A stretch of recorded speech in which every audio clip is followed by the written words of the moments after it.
قرآن کریم میں اللہ تعالیٰ ارشاد فرماتے ہیں ان اللہ یأمر بالعدل والاحسان، اللہ عدل کا حکم دیتا ہے اور اللہ احسان کا حکم دیتا ہے۔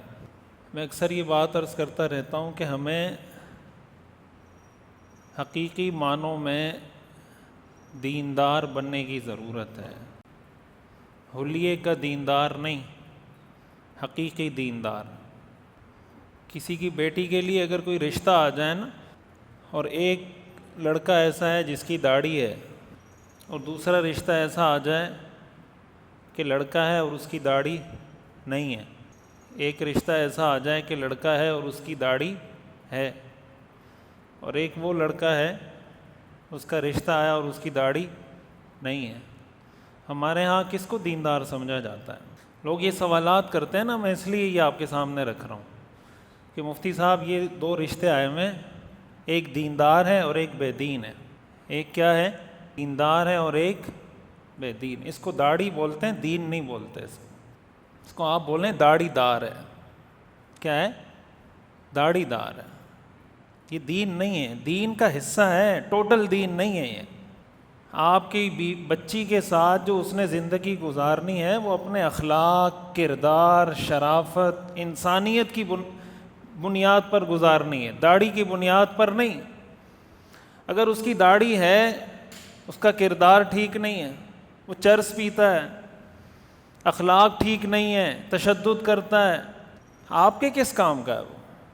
دوسرا آدمی ہے، اس کی داڑھی نہیں ہے لیکن کردار ٹھیک ہے، اخلاق ٹھیک ہے، خاندانی لحاظ سے ٹھیک ہے، آپ کو پتہ ہے کہ ہماری بیٹی اس کے پاس جائے گی تو سکون سے رہے گی، اس کی زندگی کو جہنم نہیں بنائے گا، تو ازدواجی زندگی کے لحاظ سے جو داڑھی منڈا ہے یہ دیندار ہے اور جو داڑھی والا ہے یہ بے دین ہے۔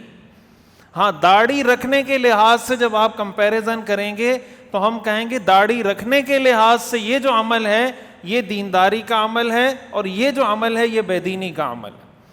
لیکن کسی ایک عمل کو دینداری اور بے دینی کا معیار نہیں بنایا جا سکتا، اور اگر آپ بناتے ہیں تو حقیقت کے خلاف ہے۔ کیا آپ نے داڑھی والے فراڈی نہیں دیکھے؟ پگڑی والے فراڈی نہیں دیکھے؟ اور بغیر داڑھی والے ایماندار اور اچھے اخلاق والے انسان نہیں دیکھے؟ معاملات کے صاف لوگ نہیں دیکھے؟ کیسے اس حقیقت کو ڈینائی کریں گے؟ اس حقیقت کا کیسے انکار کریں گے؟ رسول اللہ صلی اللہ علیہ وسلم نے ارشاد فرمایا خیرکم خیرکم لأہلہ وَأَنَا خَيْرُكُمْ لِأَهْلِي، تم میں سب سے بہترین شخص وہ ہیں جو اپنے گھر والوں کے ساتھ اچھا ہو، جو اپنے گھر والوں کے لیے بہتر ہو، اور میں تم میں سب سے زیادہ اپنے گھر والوں کے ساتھ اچھا ہوں۔ یہ حدیث تو آپ نے سن رکھی ہوگی نا، خیرکم من تعلم القرآن وعلم، تم میں سب سے بہترین وہ ہے جو قرآن سیکھیں اور قرآن سکھائے۔ اسی طرح کی حدیث خیرکم، تم میں سب سے بہترین وہ ہیں جو اپنے گھر والوں کے لیے بہترین ہو، اور میں تم میں سب سے زیادہ اپنے گھر والوں کے لیے بہترین ہوں۔ اب جو اللہ تعالیٰ عدل کا حکم دیتا ہے، انصاف کا حکم دیتا ہے، ہمیں اس پر غور کرنے کی ضرورت ہے کہ ہم نے اپنی گھریلو زندگی کو دین سمجھا ہے؟ ساس نے بہو کے ساتھ کیسے رہنا ہے، بہو نے ساس کے ساتھ کیسے رہنا ہے؟ کیا ساس اپنی زندگی کے اس حصے کو دین سمجھتی ہے؟ کیا بہو زندگی کے اس حصے کو جس کا تعلق اس کی ساس کے ساتھ ہے، کیا وہ اس کو دین سمجھتی ہے؟ دین سمجھنے کا مطلب کہ ساس یہ پہلے سیکھیں کہ میں نے بہو کے ساتھ رویہ کیسے رکھنا ہے، اور بہو یہ سیکھے کہ دین مجھے کیا سکھاتا ہے کہ ایک اچھی بہو کون ہوتی ہے۔ کیا ہمارے ہاں اس کا کلچر ہے؟ ہماری سوسائٹی میں یہ چیز موجود ہے، یہ سکھایا جاتا ہے؟ تو کہاں کے دیندار اس حدیث پہ عمل کر سکتے ہیں؟ ہم خیرکم خیرکم لأہلی، تم میں سب سے بہتر وہ ہے جو گھر والوں کے ساتھ بہتر ہو۔ تو اگر کوئی آدمی بیوی کے ساتھ اچھا نہیں ہے، بیوی شوہر کے ساتھ اچھی نہیں ہے، ساس بہو کے ساتھ اچھی نہیں ہے، بہو ساس کے ساتھ اچھی نہیں ہے، تو یہ بہتر انسان کیسے ہوا؟ قرآن کریم میں آتا ہے وَمِنْ آيَاتِهِ أَنْ خَلَقَ لَكُم مِّنْ أَنفُسِكُمْ أَزْوَاجًا لِتَسْكُنُوا إِلَيْهَا وَجَعَلَ بَيْنَكُم مَّوَدَّةً وَرَحْمَةً، کہ اللہ کی نشانیوں میں سے ایک نشانی ہے کہ اللہ نے تمہارے لیے تم ہی میں سے جوڑ پیدا کیا. کیوں؟ لِتَسْكُنُوا إِلَيْهَا، تاکہ تمہیں ان کی وجہ سے سکون حاصل ہو. میاں بیوی کو ایک دوسرے کی وجہ سے کیا حاصل ہو؟ سکون. لِتَسْكُنُوا إِلَيْهَا، تاکہ تمہیں ایک دوسرے سے سکون حاصل ہو. وَجَعَلَ بَيْنَكُم مَّوَدَّةً وَرَحْمَةً، اور اللہ نے تمہارے درمیان مودت اور رحمت پیدا کر دی ہے کہ میاں بیوی ایک دوسرے سے محبت کریں، میاں بیوی ایک دوسرے کے لیے رحم دل ہوں. اب ازدواجی زندگی میں دیندار کون ہوگا؟ جو قرآن کی اس آیت پہ عمل کرے گا نا. کیا خیال ہے؟ ازدواجی زندگی میں، میرٹل لائف میں دیندار وہ شخص ہوگا جو قرآن کی اس آیت پر عمل کرے گا. اللہ تعالیٰ فرما رہے ہیں کہ میاں بیوی میں محبت ہونی چاہیے، میاں بیوی میں ایک دوسرے پر رحم، شفقت، رحم دلی ہونی چاہیے. حدیث شریف میں آتا ہے، حدیث میں جہاں نکاح کا ذکر آتا ہے نا، وہاں اخلاق کا ذکر آتا ہے. یعنی جب آپ نے یہ دیکھنا ہو نا کہ میں نے کہاں رشتہ دینا ہے، کہاں سے لینا ہے، کہاں نہیں دینا، کہاں سے نہیں لینا رشتہ، خصوصیت کے ساتھ رسول اللہ صلی اللہ علیہ وسلم نے ارشاد فرمایا اذا خطب الیکم من ترضون دینہ وخلقہ فزوجوہ، اگر تمہارے پاس بیٹی کا ایسا رشتہ آئے جس کی دینداری بھی تمہیں پسند ہو اور جس کے اخلاق بھی تمہیں پسند ہو، یہ حدیث ہے، جس کا دین بھی تمہیں پسند ہو، وخلقہ، اور جس کے اخلاق بھی تمہیں، اخلاق کا مطلب کردار، شرافت، انسانیت، فزوجوہ، تو اپنی بیٹی کا رشتہ وہاں دے دیا کرو. اذا خطب الیکم من ترضون دینہ وخلقہ، جب ایسا رشتہ آئے جس کا دین بھی تمہیں پسند، جس کے اخلاق بھی تمہیں پسند، فزوجوہ، تو پھر اپنی بیٹی کا رشتہ دے دیا کرو. الا تفعلوا، اگر تم ایسا نہیں کرو گے، تکن فتنۃ فی الارض وفساد عریض، تو زمین میں فتنہ ہوگا اور بہت بڑا فساد ہوگا. یہ مسائل خراب تو یہاں سے ہوتے ہیں کہ اگر رشتے کی بنیاد ہی پیسہ ہو. اب ہمارے ہاں جو جہیز کا مسئلہ ہے، یہ جو جہیز کا مسئلہ ہے، قرآن کی یہ آیت ہم پڑھتے ہیں ان اللہ یأمر بالعدل، اللہ عدل کا حکم دیتا ہے. آپ مجھے بتائیں لڑکی والوں سے جہیز کا مطالبہ کرنا یہ عدل ہے؟ لڑکی والوں سے فرنیچر کا مطالبہ کرنا یہ عدل ہے؟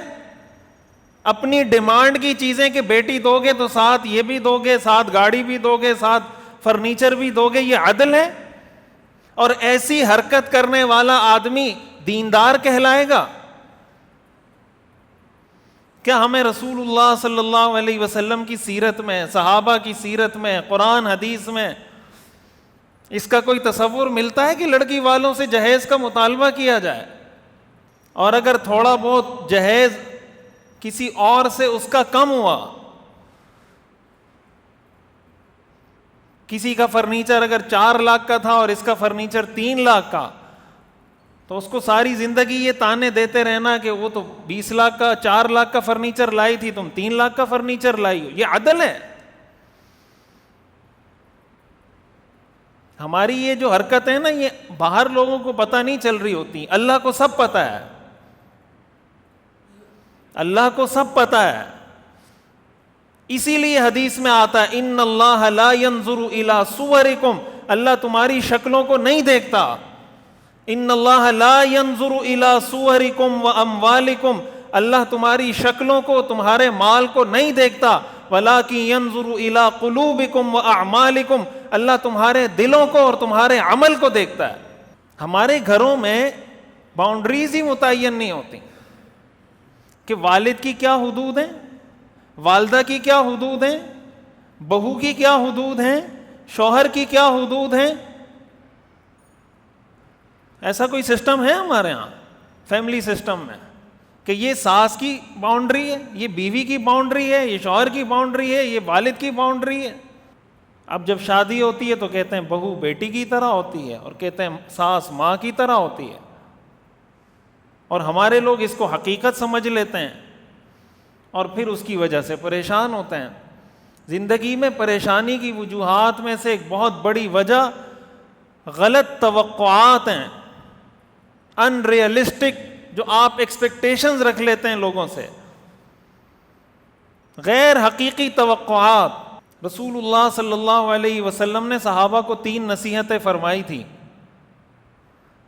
اور آپ نے فرمایا تھا کہ یہ 3 نصیحتیں خود عمل کر لینا، خود عمل نہیں کر سکو تو آگے پہنچا دینا۔ 3 نصیحتیں کیا تھی؟ اذا صلیت فصل صلاۃ مودع، جب نماز پڑھو تو ایسی نماز پڑھو جیسے یہ تمہاری زندگی کی آخری نماز ہے۔ ولا تتکلم بکلام تعتذر منہ غدا، اپنی زبان سے ایسی بات نہ نکالو جس سے کل معذرت کرنی پڑے۔ وَأَجْمِعِ الْإِيَاسَ مِمَّا فِي أَيْدِ النَّاسِ، تیسری نصیحت آپ نے امت کو یہ فرمائی کہ لوگوں کے ہاتھ میں جو کچھ ہے اس سے مکمل نا امید ہو جاؤ، کسی سے کوئی توقع نہیں رکھو، کوئی توقع کسی سے نہ رکھیں۔ آپ پہ کوئی تکلیف آئے گی آپ کو خود برداشت کرنی پڑے گی، تکلیف پریشانی آئے گی آپ کو وہ پریشانی خود سہنی پڑے گی۔ کوئی اگر احسان کر دے تو سبحان اللہ، توقع رکھیں گے آدمی توقع پہ پورا نہیں اترے گا، آپ پریشان ہوں گے۔ ایک ہوتا ہے کہ فرائض کیا ہیں، مثلا بیٹے پہ کیا فرض ہے کہ والد کا کیسا ادب کرے، کیسی خدمت کرے، یہ بیٹے کا فرض ہے۔ والد کو ایسا ہونا چاہیے کہ وہ بیٹے سے 1% بھی توقع نہ رکھے، والد کی ذمہ داری ہے۔ یہ بیٹے کی ذمہ داری ہے کہ وہ 100% خدمت کرے والدین کی۔ والدین کو یہ چاہیے کہ کچھ امید نہ رکھے اپنی اولاد سے۔ جب امید نہیں رکھیں گے اور 1% بھی خدمت کر لے گا تو آپ خوش ہو جائیں گے کہ ماشاءاللہ میرے بیٹے نے خدمت کر دی۔ لیکن اگر خدمت کی توقع آپ نے 100% کی رکھی ہے، وہ 95% بھی خدمت کرے گا تو آپ خوش نہیں ہوں گے۔ یہ رسول اللہ صلی اللہ علیہ وسلم کی نصیحت ہے۔ شوہر کو چاہیے بیوی سے کوئی توقع نہ رکھے، بیوی کے حقوق ادا کرے، اور شوہر سے بیوی سے توقع نہ رکھے۔ بیوی کو چاہیے کہ شوہر کے حقوق ادا کرے اور شوہر سے کوئی توقع نہ رکھے۔ جب یہ مزاج بن جائے گا فائدہ کیا ہوگا کہ تھوڑا سا بھی کوئی آپ کا خیال رکھے گا، کوئی احسان کرے گا، آپ خوش ہو جائیں گے۔ نہیں تو ساری زندگی ناشکری، مایوسی، پریشانی۔ تو یہ جو اللہ تعالیٰ کا ارشاد ہے ان اللہ یأمر بالعدل، اللہ عدل کا حکم دیتا ہے، تو عدل کے اور انصاف کے سب سے زیادہ مستحق آپ کے اپنے گھر والے ہیں۔ آپ کے اچھے اخلاق کے سب سے زیادہ مستحق وہ آپ کے گھر والے ہیں، وہ بیوی ہے، بچے ہیں، ساس ہے، بہو ہے، سسر ہے، شوہر ہے۔ جب اس طرح کی کوئی چیز آتی ہے تو ہم باقی چیزوں کو تو لے لیتے ہیں دین کی۔ وہی بات ہے نا کہ ساس کا یہ مائنڈ سیٹ ہے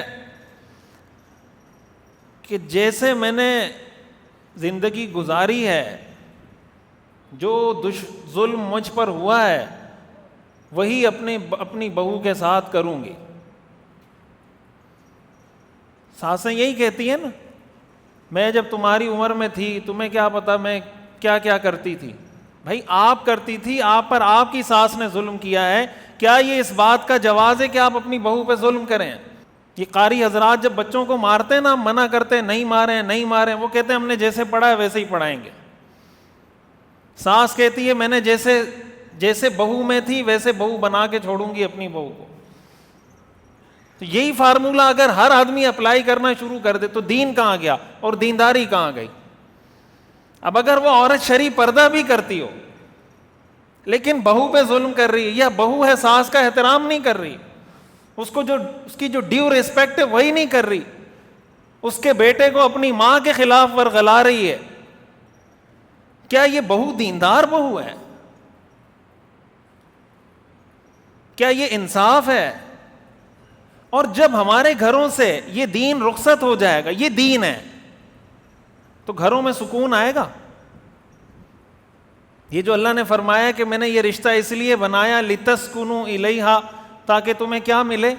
سکون ملے. وَجَعَلَ بَيْنَكُمْ مَوَدَّةً وَرَحْمَةً، تمہارے درمیان مودت پیدا کی، رحمت پیدا کی. جب یہ دین نکل جائے گا سکون ملے گا، مودت ملے گی، رحمت ملے گی. تو یہ جو رحمت، مودت، یہ ساری چیزیں جو زندگی سے نکلی ہیں، کیوں نکلی ہیں؟ اس لیے کہ ہم نے دین کو نکالا ہے. اور خوش ہم اس پر ہیں کہ چونکہ بس میں نماز پڑھتا ہوں، حج بھی کیا ہوا ہے، زکوٰۃ بھی دیتا ہوں، تو بس میں تو دیندار ہوں. پتہ نہیں پھر کیا گناہ ہو گیا مجھ سے کہ اتنی پریشانیاں آ رہی ہیں. اس لیے کہ گھریلو زندگی میں تو مجھ سے کوئی گناہ ہوتا ہی نہیں ہے. ظلم تو کبیرہ گناہ ہے، کبیرہ گناہ ہے. یہی معاملہ اس وقت ہوتا ہے جب آپ کے داماد کا اور بیٹی کا کوئی مسئلہ ہے. بیٹی اگر گھر میں روتی ہوئی آئے اور کہے کہ شوہر نے میرے ساتھ یہ کر دیا، ساس نے میرے ساتھ یہ کر دیا، فلانا کر دیا، ہمارے ہاں یہ مزاج ہے کہ ہم تحقیق کریں، پوچھیں ہوا کیا تھا، مسئلہ کیا تھا، بات کیا ہوئی تھی، کہاں سے شروع ہوئی تھی، یہ بات یہاں تک کیوں پہنچی. انصاف تو اسی کو کہتے ہیں نا، ان جاءکم فاسق بنبأ فتبینوا، اگر ایسی کوئی خبر آ رہی ہے تحقیق کر لو. ظاہر یہ مزاج نہیں ہے. اگر بیٹی روتی ہوئی آئی تو والد بھی آپے سے باہر ہو جائے گا، بھائی بھی آپے سے باہر ہو جائے گا. اگر واقعی میں ظلم کیا ہے، ثابت ہو جاتا ہے، تو سبحان اللہ، یہ تو موقع ہے غصہ کرنے کا. اس موقع پہ غصہ نہیں کریں گے تو کب کریں گے؟ لیکن بغیر تحقیق کیے ہوئے آگ بگولا ہو جانا، اپنی بیٹیوں کے گھر خراب کرنا، اپنی بہنوں کے گھر خراب کرنا، یہ انصاف ہے؟ قرآن کریم میں اللہ تعالیٰ نے اسی لیے فرمایا وَلَا يَجْرِمَنَّكُمْ شَنَآنُ قَوْمٍ عَلَىٰ أَلَّا تَعْدِلُوا، تو کسی قوم کی دشمنی تمہیں اس جرم پر آمادہ نہ کرے کہ تم نا انصافی شروع کر دو. اعدلوا، انصاف سے کام لو. هو اقرب للتقوی، یہ تقوی کے زیادہ قریب ہے. یہی وجہ ہے کہ یہ والا دین اتنا جلدی ہضم بھی نہیں ہوتا. یہ جو باتیں ہیں نا، یہ اتنی جلدی ہضم نہیں ہوتی. وجہ اس کی کیا ہے کہ ہم تو جو میٹھی میٹھی کہتے ہیں نا، میٹھے میٹھے اسلامی بھائی، تو میٹھی میٹھی سنتیں تو وہ تو سبھی کر رہے ہیں. قرآن میں امر بالمعروف بھی ہے، نہی عن المنکر بھی ہے. امر بالمعروف بھی ہے، نہی عن المنکر بھی ہے. جو منکر اور جو کبیرہ گناہ ہے، اس سے بڑا منکر کون سا ہوگا؟ ظلم کوئی صغیرہ گناہ ہے، حقوق العباد میں سے ہے. جب تک وہ بندہ معاف نہیں کرے گا، چاہے وہ ساس ہو، چاہے وہ بہو ہو، چاہے وہ سسر ہو، چاہے وہ شوہر ہو، چاہے وہ داماد ہو، جب تک وہ آدمی خود معاف نہیں کرے گا، اللہ معاف نہیں کرے گا. اللہ تعالیٰ تو یہ فرماتے ہیں ان اللہ یأمر بالعدل والاحسان، کہ اللہ عدل کا حکم دیتا ہے اور عدل سے بڑھ کر احسان کا حکم دیتا ہے کہ کوئی ظلم بھی کر رہا ہے آپ احسان کریں. یہ ہر جمعے کے خطبے میں یہ آیت سنتے ہیں نا، ان اللہ یأمر بالعدل والاحسان، اللہ عدل کا حکم دیتا ہے اور عدل سے بڑھ کے احسان جو ہے یہ عدل سے آگے کا درجہ ہے. کہ انصاف کا تقاضا مثال کے طور پہ یہ تھا، آپ نے کسی سے کوئی چیز خریدی 50,000 روپے کی، انصاف یہ ہے کہ 50,000 روپے دے دیں. احسان یہ ہے کہ آپ اس کو 50,500 روپے دے دیں، 100 روپے بڑھا کر دے دیں، 1,000 روپے بڑھا کر دے دیں، 500 روپے بڑھا کر دے دیں. اس کو کہتے ہیں احسان. اللہ تعالیٰ فرماتے ہیں عدل کا نہیں، عدل کے ساتھ ساتھ انصاف. عدل تو کم ترین درجہ ہے، منیمم ریکوائرمنٹ آف بیکمنگ دیندار، وہ کم از کم درجہ یہ کہ آپ عدل کریں. تو جو آدمی عدل سے بھی نچلے درجے پر ہو، وہ کہاں کا دیندار ہے؟ اس لیے قرآن کریم کی یہ جو آیت پڑھی جاتی ہے خطبے میں، اس کا جو پورا مفہوم ہے اس کو ذہن میں رکھیں. میں انشاءاللہ اس پہ اور تفصیل سے بات کروں گا کہ کہاں کہاں ہمارے ہاں ناانصافی ہوتی ہے معاشرے میں، اور ناانصافی کا سیدھا مطلب بے دینی ہے. جو آدمی نا انصاف ہوتا ہے، ظالم ہوتا ہے، انصاف کی ضد، عدل کی ضد قرآن میں ظلم ہے. یا انسان انصاف کرنے والا ہوتا ہے یا ظالم ہوتا ہے. تو ظالم آدمی دیندار نہیں کہلایا جا سکتا. حدیث میں آتا ہے نا کہ 4 خصلتیں ایسی ہیں جس میں پائی جائیں پکا منافق ہے، اور اگر اس میں 4 میں سے کوئی ایک خصلت ہو تو اس میں نفاق کا ایک شعبہ ہے. جب بات کرے تو جھوٹ بولے، وعدہ کرے تو وعدہ خلافی کرے، اس کے پاس امانت رکھوائی جائے تو امانت میں خیانت کرے، اور جب لڑائی کرے تو گالی دے. آپ نے فرمایا اگرچہ وہ نماز پڑھتا ہو، اگرچہ وہ روزہ رکھتا ہو، اگرچہ وہ یہ سمجھتا ہو کہ میں مسلمان ہوں، پکا ٹھکا منافق ہے. یہ حدیث ہے، صحیح حدیث ہے. 4 من کن فیہ کان منافقا خالصا اذا حدث کذب وَإِذَا وَعَدَ أَخْلَفَ وَإِذَا اؤْتُمِنَ خَانَ وَإِذَا خَاصَمَ فَجَرَ وَإِنْ صَلَّى وَإِنْ صَامَ وَإِنْ زَعَمَ أَنَّهُ مسلم. اگرچہ وہ نماز پڑھے، اگرچہ وہ روزہ رکھے، اگرچہ وہ یہ سمجھے کہ مسلمان ہوں، وہ مسلمان نہیں، منافق ہے. یہ دین ہے، اس کو اپنی زندگی میں بیدار کرنے کی، پیدا کرنے کی ضرورت ہے. اللہ تعالی ہمیں سمجھنے کی اور عمل کرنے کی توفیق عطا فرمائے.